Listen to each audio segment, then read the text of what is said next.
Hello everyone, welcome to our channel. So in this video we are going to discuss about the types of controller in the unit 4. So already before video we have learned about the controller's definition and the importance of the controller. So మీరు ఆ video కనుక చూసుండకపోతే I will provide you the link in the description, go through it. So coming to the video of the types of controllers. So there are three types of the controller, that they are proportionality controller, integral controller and derivative controller. So first వచ్చేసి proportional controller. So first డెఫినేషన్కి వెళ్ళే ముందు దీంట్లో conditions అనేవి ఉంటాయన్నమాట. ఆ conditions అనేవి ఎందుకంటే అన్ని కంట్రోలర్స్ అనేవి ప్రతి దగ్గర వర్క్ చేయకపోవచ్చు అనమాట. అన్ని అంటే కొన్ని కండిషన్స్ని ఫుల్ చేసే ఉంటాయి అనమాట. సో ఇందులో ఈ ప్రపోర్షనల్ కంట్రోలర్స్లో కూడా కొన్ని కండిషన్స్ ఉన్నాయి. అవి ఏంటివి? అవి వచ్చేసి two conditions. They are deviation should not be larger between the input and output. So ఇన్పుట్కి అవుట్పుట్కి అంటే ఇచ్చిన ఇన్పుట్కి మనకు వచ్చే అవుట్పుట్కి డీవియేషన్స్ అనేవి చాలా ఎక్కువ ఉండొద్దు అనమాట. సో లైక్ ఇప్పుడు ఒకవేళ ఇన్పుట్ అనేది మనం 2 ఇస్తున్నాం, మన అవుట్పుట్ అనేది లైక్ 10 వస్తుంది అనుకోండి, అది డీవియేషన్ చాలా లార్జ్ ఉంది కదా. సో అలా లార్జ్ అనేది ఉండొద్దు అనమాట.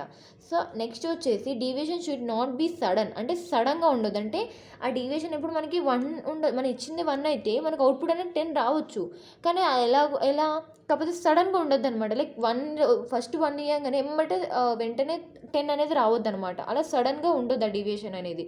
So this are the two condition that should be filled by the proportional controller. So next వచ్చేసి definition. So what is the definition of the proportional controller? The output is directly proportional to the error signal. So proportional కంట్రోల్లో the output ఏదైతే ఉందో అది directly proportional to the error signal. Error అంటే మనకి ప్రతి సిస్టంలో error అనేది మనం అబ్జర్వ్ చేస్తాం కదా.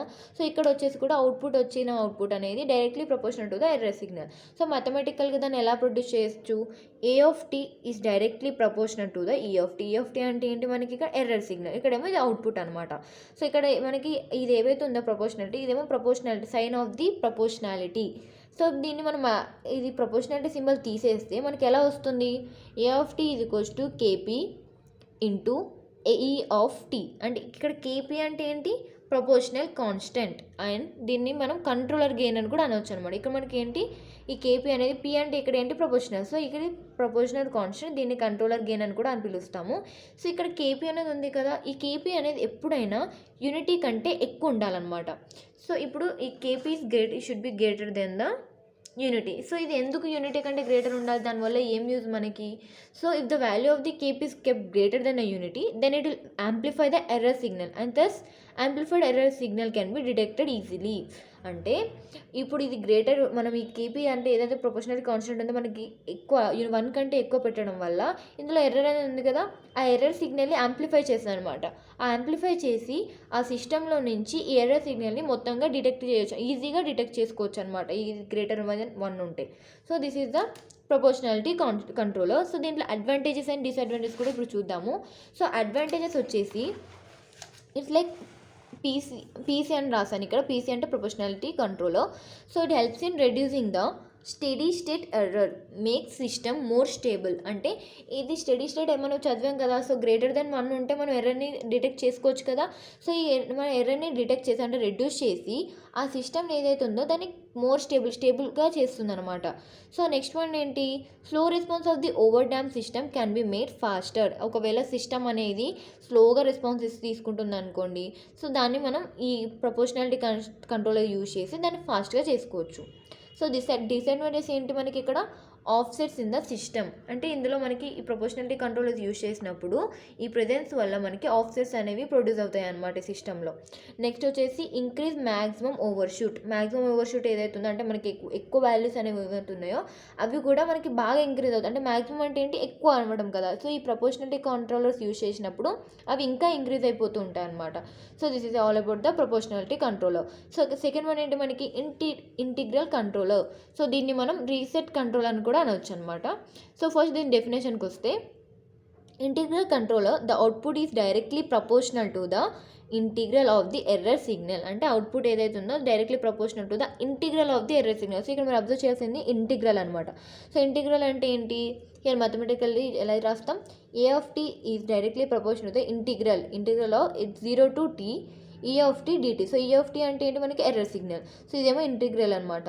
సో ఇది అవుట్పుట్, ఇదేమో ప్రపోర్షనాలిటీ సింబల్. సో ఇక్కడ ఇవి మనం మ్యాథమెటికల్గా ఈ ఇంటిగ్రల్ కంట్రోలర్ యొక్క ఫామ్లో ఇలా రాస్తాము. సో దీన్ని మనం ప్రపోర్షనాలిటీ ఏదైతే ప్రపోర్షనాలిటీ ఉందో అది తీసేసాక మనం ఎలా రాసుకోవచ్చు, A of T is equals to KI into integral 0 to t E of T DT అని రాసుకోవచ్చు. సో ఇక్కడ కేఐ అంటే ఏంటి, integral controller or controller gain, అంటే దీన్ని ఇంటిగ్రల్ కాన్స్టెంట్ అని అనవచ్చు, లేకపోతే కంట్రోలర్ గెయిన్ అని కూడా అనవచ్చు అనమాట. సో దీంట్లో కూడా అడ్వాంటేజెస్ అండ్ డిసడ్వాంటేజెస్ ఏంటో చూద్దాం ఇక్కడ.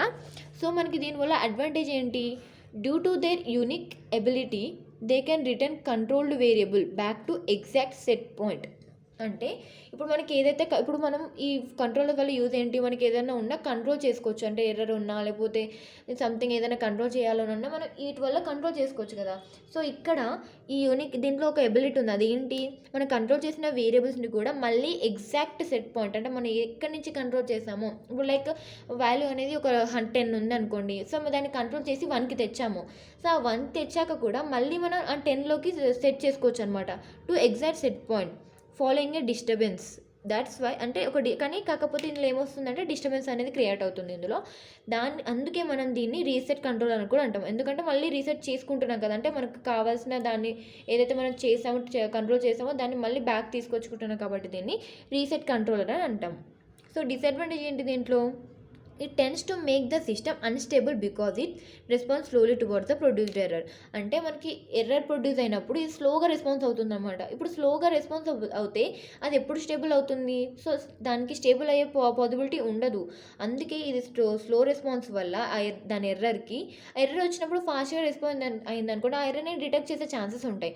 సో ఇక్కడ స్లో రెస్పాన్స్ అవ్వడం వల్ల దాని ఎర్రర్ని డిటెక్ట్ చేయకపోవడం వల్ల మనకి ఎర్రర్ ఉంటే దాని అన్స్టేబుల్ అవుతుంది అనమాట. So this is the disadvantages of the integral controller అనమాట. సో లాస్ట్ వన్ ఏంటి మనకి derivative controller. So derivative controller మనం రేట్ కంట్రోలర్ అని కూడా అంటాము.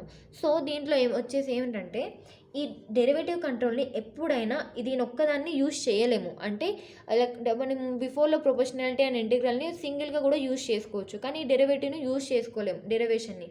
ఎందుకంటే దీంట్లో కొన్ని డిసడ్వాంటేజెస్ ఉంటాయి. ఇది ఎప్పుడైనా దీని డెరివేషన్తో పాటు ఇంకొకటి ఏదైనా యూజ్ చేసుకోవాలి, అప్పుడే దీన్ని యూజ్ చేయగలం. దీంట్లో డిసడ్వాంటేజ్ ఏంటంటే it never improve the steady state error.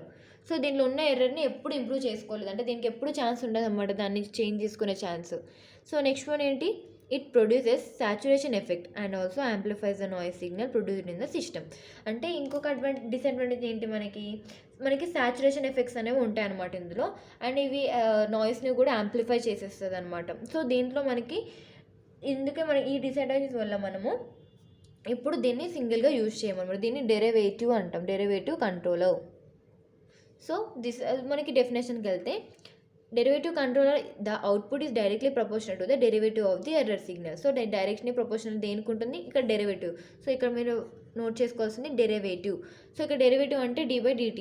So ఇక్కడ నేను ఎలా రాసుకోవచ్చు మ్యాథమెటికల్గా, A of T is directly proportional to d/dt E of T. So ఇదంటే ఏంటి మనకి ఎర్రర్ సిగ్నల్. సో d/t అంటే డెరివేటివ్. సో ఇది ప్రపోర్షనాలిటీ సింబల్, ఇది వచ్చేసి అవుట్పుట్ అనమాట. మీరు టర్మ్స్ కూడా ఎక్స్ప్లెయిన్ చేయొచ్చు, అప్పుడు మీరు ప్రాబ్లం కూడా ఆన్సర్ కూడా లెంతీ అవుతుంది. సో ఇలా టర్మ్స్ ఎక్స్ప్లెయిన్ చేసుకొని నెక్స్ట్ వచ్చేసి మనకి సైన్ అంటే ఒక్క పాయింట్ని మేము మెన్షన్ చేసుకోవాలి. ఇప్పుడు సో ఇక్కడ నేను రాసాను, so mathematical it can be return as అని చెప్పేసి రాసి ఇక్కడ ఈ ఫార్ములా అనేది ఇవ్వాలి. సో ఈ ఫార్ములాని మీరు హైలైట్ కూడా చేయాలి, ఇలా లైక్ ఈ black pen blue pen use చేసి హైలైట్ చేశారనుకోండి, జస్ట్ మీ మొత్తం మీరు ఏం మ్యాటర్ రాసారో కాకుండా మీ ఫార్ములాని చూసేసి కూడా కరెక్ట్ అయితే ఈజీగా మీరు మార్క్స్ వచ్చి. సో ఇన్ కేస్ మీరు మ్యాటర్లో ఏదైనా మిస్టేక్ పోయినా కూడా వాళ్ళంతా కాన్సన్ట్రేషన్ చేయరు. సో అందుకే మీరు ఫార్ములాస్ని హైలైట్ చేసి అండ్ టర్మ్స్ని కూడా ఏ ఆఫ్ టీ అంటే అవుట్పుట్, అండ్ ఇది ఇక్కడ ఈ సింబల్ వచ్చేసి సైన్ ఆఫ్ ప్రపోర్షనాలిటీ, d/dt అంటే డెరివేటివ్, ఈ ఆఫ్ టీ అంటే ఎర్రర్ సిగ్నల్ అని రాసాక next by removing the proportionality symbol అని చెప్పేసి మెన్షన్ చేసి A of T is equals to KD into DE of T DT. So ఇక్కడ KD అంటే ఏంటి, proportional constant or the controller gain. So proportionality constant అని అనొచ్చు, కంట్రోలర్ గెయిన్ అని అనొచ్చు అనమాట. సో దీంట్లో ఓన్లీ అడ్వాంటేజెస్ ఉన్నాయన్నమాట, దీంట్లో డిసడ్వాంటేజెస్ ఏం లేవు. సో అడ్వాంటేజెస్ వచ్చేసి ఏంటంటే improve the transient response of the system. So మనకి ఏదైతే ట్రాన్సియెంట్ రెస్పాన్స్ ఉందో ఆ సిస్టంలో దాన్ని మనకి ఇంప్రూవ్ చేసుకోవచ్చు అనమాట ఈ డెరివేటివ్ కంట్రోలర్స్ యూజ్ చేసి. So this are the types of the controllers. And ఇంకొకటి చూస్తే మనకి వీటి కాంబినేషన్స్ కూడా ఇంకోటి ఉంటాయి, అవి 2 ఉంటాయి. ఏంటంటే proportional and integral controller and proportional and derivative controller. So 2 combinations ఉంటాయి అనమాట. ఆ కాంబినేషన్స్ జస్ట్ వీటి లైక్ ఏముంటుందంటే ఈ 2 కలిపి ఉంటుంది. ఇప్పుడు ఒక ఫామ్లో ఉందనుకోండి, ఇప్పుడు ఈ ఫామ్లో ఉంది. సో మన కాంబినేషన్ ఇప్పుడు రాద్దాం, ప్రపోర్షనల్ అండ్ డెరివేటివ్కి రాద్దాం.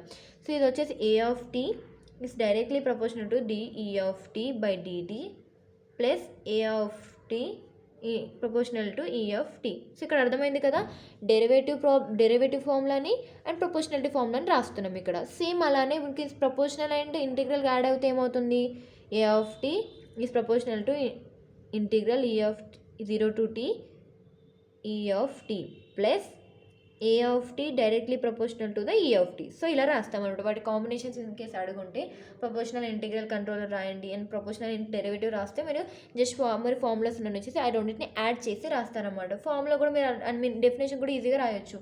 Output is directly proportional to the summation of the proportional and integral of the error signal. Summation అంటే సమ్, సో మీరు సమ్ అని కూడా రాయొచ్చు.